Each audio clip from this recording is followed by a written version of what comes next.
Gold's price is making a resurgence, and it's created an unexpected move in the gold market. Could this shift the sentiment on gold's price in 2025? We'll try to answer that question in this video as we explore.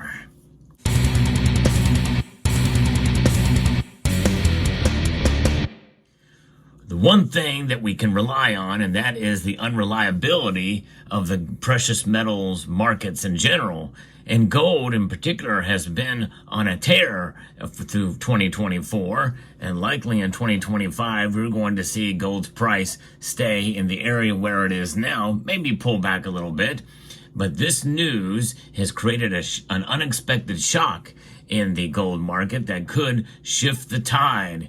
You know, I was pretty much had written off $3,000 gold in a previous video based off some analysis, but now there is new data that has come in that will tell us a little different story.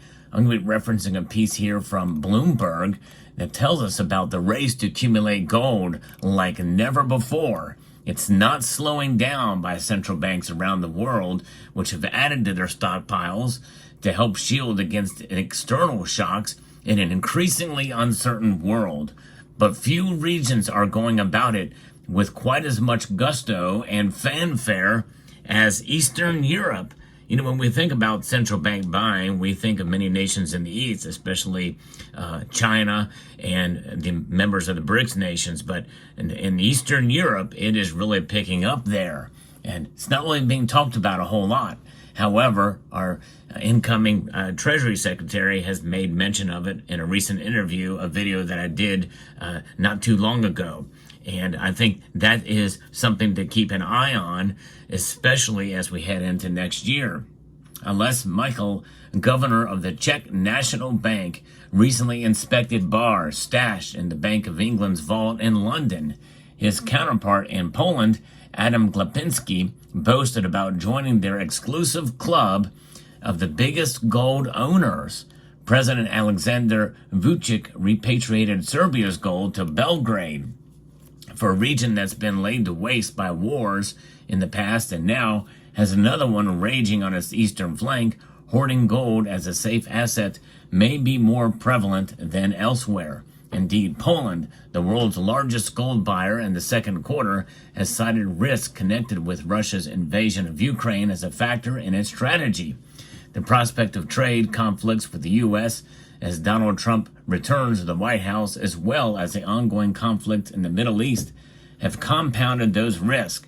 And, and the thing is with the trade conflicts and tariffs and the like, a lot of that is just a shifting change, a shifting tide, and that very well could be dissipated and once Donald Trump hits office, and how that is being used as a negotiating tactic.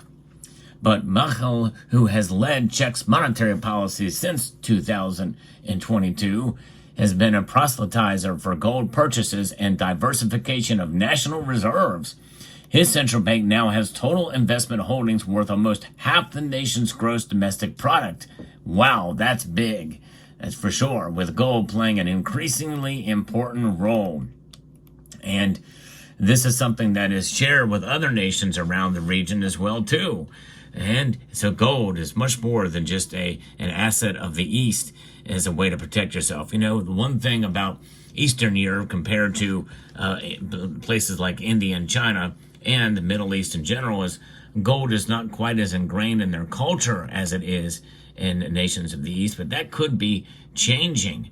It could be changing very, very soon, especially as nations nearby and they see what's going on. And I think to some aspect, in some way, we're seeing an example of that even here in the United States. But Romania is another one of these nations. After outsider Galan Gorsuchi's shock victory in the first round of the presidential election, the nation will now decide who forms the next government in parliamentary vote this weekend. And Prime Minister Marcel Ciolacu, who failed to make it into the second round of the presidential vote, called for investigation into pro-Russian winner's campaign, while Constitutional Court orders a recount.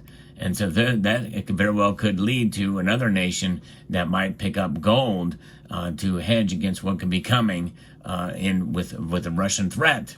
And Poland is another, along with Nordic and Baltic countries. The government is stepping up its readiness for the worst. The nation has a record grain stockpile, and has passed a law just this month on what local authorities must set aside to last 72 hours. Prime Minister Donald Tusk proposed a policy program in the Baltic Sea.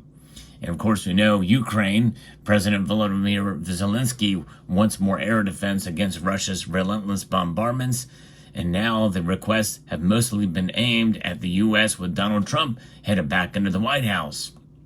But so we think what's going on there and the threats that are happening, well, what's going to happen with their gold reserves?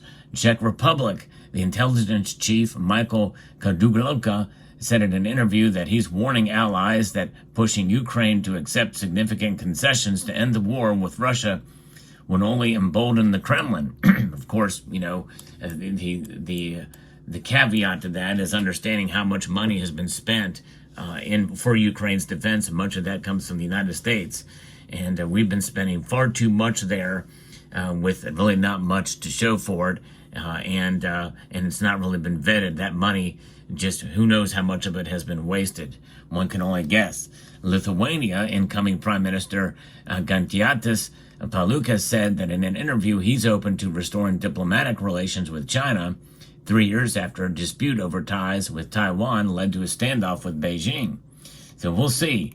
There's a lot going on, and there's a lot that could lead to what's going on with these nations wanting to protect themselves financially and with gold and fiscally. Now, Hungary is getting a new central bank chief with Finance Minister Mihaly Varga, the frontrunner to take over from Georgi Matolowski. And I don't know what their stance is on gold, but there's a lot of political issues in Eastern Europe that could lead to this essential shock and buying of gold. And I think that's part of what has led to sort of a resurgence in price as we head back closer to $2,700 gold again. So we'll see how it plays out. But you know, these central banks have been accumulating gold for the most part in record pace all around the world since 1967. The largest amount of gold been holding because of the uncertainty that lies ahead with geopolitics and economic shock as well too. It's not just about geopolitics, it's about the economic situation that many of these nations face. The whole world really is hurting economically to one extent or another. And that's why gold is there to protect. You know the old saying, he who owns the gold makes the rules. Well, the Bank of International Settlements has made gold a tier 1 asset, has listed it as a tier 1 asset, putting it equal to and on par with cash. And so when you have gold, you have yourself a safe store of value, no question about it. And it's proving itself with the price reaching record highs in nominal dollars. And that's likely going to stay in this area, or maybe even go up a little bit more. Will it reach $3,000 in 2025? Well, the jury is still out on that. I tend to think not, but if we see more and more accumulation like what Poland has done recently, and some of these other nations are planning on doing, well, that's more likely to happen because it's these central banks buying gold that are propping gold's price up. Make no mistake about that. And as far as the citizenry across many of these nations and here in the West and even in the East, well, there is more gold buying, at least in the East, but how much of it is occurring in the West for individuals like you and me? Less. It's very expensive. Inflation has been hitting us hard. People just aren't buying as much gold these days, which is why some of the premiums have fallen to a large degree. But nonetheless, gold is still something that is treasured. And if you have any gold, I would suggest holding on to it. Be your own central bank, because if central banks aren't accumulating gold, hopefully they're holding onto their gold. And that's exactly what the United States is doing with our 8,133 tons of this stuff. At least that's what we think they have. Or some of us, many of us don't think that either. So it just depends on your point of view on that. But nonetheless, it's an exciting time because as central banks hold gold, that provides the impetus and the argument for us to hold gold. And this is why I'm a big fan of it and have been for a long time, as well as the beauty and the different styles that it comes in. But as you can see by the display before you here, well, gold is treasured mostly in the East. So it is unexpected to see this shock in Eastern Europe, which is west of Asia, obviously. And so therefore, it's quite intriguing to see it spread around the world and central banks realizing and understanding the value that gold holds against other asset classes out there. There's nothing like gold, and gold certainly does far outweigh the paper money that is issued by nations around the world in the cotton linen fiber version here with the dollar. So let me know what your thoughts are down in the comment section below.